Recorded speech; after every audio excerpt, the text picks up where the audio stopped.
بچوں کے اغوا کی خبریں کراچی کے طالب علموں کو اسکول جانے سے نہیں روک سکیں۔ والدین کہتے ہیں بچوں کے اغوا کی خبریں افواہوں کے سوا کچھ نہیں۔ افواہوں کی وجہ سے بچوں کو تعلیم حاصل کرنے سے نہیں روک سکتے۔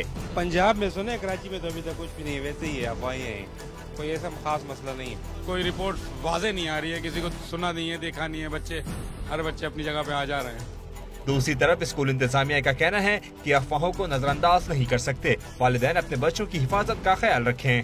ہم جتنا as the school we try our very best کہ ہماری بچیاں جو بھی یہاں پر ہے وہ سیف رہے۔ سیکورٹی کنسرنس ہے، آپ اس کو ڈینائی نہیں کر سکتے، تو اس سیکورٹی کنسرنس کی وجہ سے we are doing our very best, but it's more the responsibility of the parents. شہری حلقوں نے حکومت سے بچوں کے تحفظ کے لیے مناسب اقدامات کرنے کے ساتھ ساتھ افواہیں پھیلانے والوں کے خلاف کارروائی کا مطالبہ کیا ہے۔